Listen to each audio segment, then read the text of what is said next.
Jy al gewonder, hoe dink God oor jou? Hoe dink hy oor jou? Ons grootste fout is, hoe ander mense dink, of wat ek self dink van myself, dink ons dis hoe God dink. Dis glad nie die waarheid nie. God dink anderste. Wat baie belangrik is, as ons in die Bybel leer, dan vertel Jesus stories om iets vir ons te leer, dat ons die storie kan snap. Dan leer hy ons dat ons betroubaar, hy wil hê ons moet betroubaar wees. En die waarheid is, ek as ouer, ek leer my kind om betroubaar te wees. Ek wil hê my kind moet betroubaar wees. Ek wil hê ek moet my kind kan vertrou. Inteendeel, hoe meer jy jou kind kan vertrou, hoe meer gee jy, hoe meer laat jy toe. Want jy weet, jy kan hom vertrou.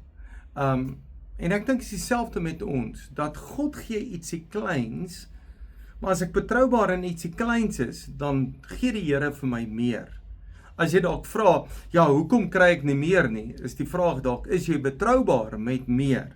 As jy eers min het, en jy is betroubaar met dit, kan God jou met meer vertrou. Nou, Jesus vertel 'n storie, as 'n eienaar, en hy roep sy slawe bymekaar, en hy gee vir 3 van sy slawe, gee hy muntstukke. Hy gee vir die een 5, die ander een 2, en vir die ander een 1, en hy gaan op 'n reis. En die Bybel sê baie duidelik, hy gee volgens hulle vermoë, so die eienaar weet wat hierdie slaaf kan doen. En dan dadelik, die ou met 5 het daarmee gaan woeker en spoedig dit verdubbel, die ou met 2 dieselfde. Maar wat baie interessant is, toe die Heer terugkom en hy vra, kom rapporteer wat hier aangaan.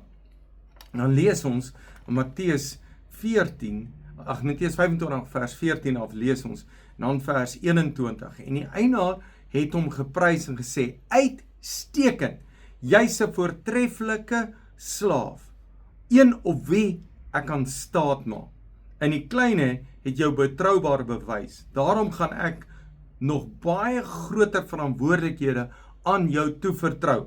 Kom vier saam met my fees. Nou dink 'n oomblik daaraan, jy's 'n slaaf. 'n Slaaf het nie saam met die eienaar geëet nie.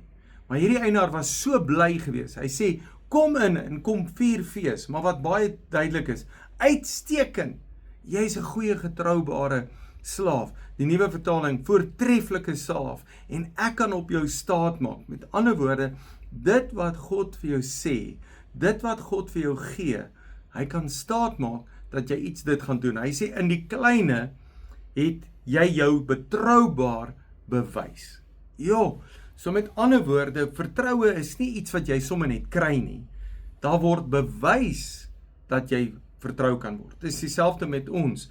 Ek moet bewys dat ek betroubaar is in my werk, betroubaar is met my verhoudings, ek is betroubaar, want ek het nie foute gemaak, ek is betroubaar.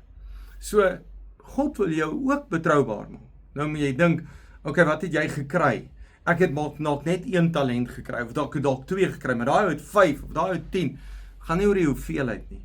Dit gaan dat jy iets ontvang het, plus, hy het vir 3 van hulle gegee, dink jy het net 3 slawe gehad, ek dink hy het baie meer gehad, so die feit dat God vir jou iets gee, moet jy besef, hoe dink God? God dink jy is bekwaam, jy kan iets doen, so as God met jou praat, moet jy weet, jy kan iets doen, God wil dit vir jou gee, God wil dit vir jou doen, hy wil jou bekwaam bevind. Hy wil sien jy betroubaar is. En eintlik is dit baie lekker as jy agterkom, maar jy word vertrou en nou jy het ietsie kleins. Daar's ietsie kleins vir jou gegee, maar hierdie klein word groter. Nou die grootste fout wat ons maak, ons dink baie keer, ja nee, die Here wil my nie vertrou nie want ek het so 'n klein bietjie gekry. Nee, almal het eintlik 'n klein bietjie gekry. Dat jy betroubaar gevind kan word. Nou wat het jy gekry? Ons noem een ding. Jy het tyd gekry. Wat maak jy met jou tyd? Nou, tyd is vir almal dieselfde gekry. Maar wat maak jy met jou tyd? Word jou tyd gemors? Of gebruik jou tyd reg? Oefen jy reg? Oefen jy instrument? Leer jy? Werk jy? Wat doen jy met jou tyd? Gee jy van jou tyd vir die Here? Gee jy sê, ek gaan die Here dien, ek gaan iets vir die Here doen. Dit wat die Here sê. Ek dink, dis iets wat jy gekry het. Jy het ook die stem van die Here gekry. So met ander woorde, God praat met jou. En as jy weet die Here praat met jou oor saak, dan kan jy dit doen. Want hy gee jou die vermoë om dit te kan doen. So vandag moet jy besef, dat God wil jou vertrou. En jy is betroubaar. Dankie dat jy luister. Jy is 'n great blessing.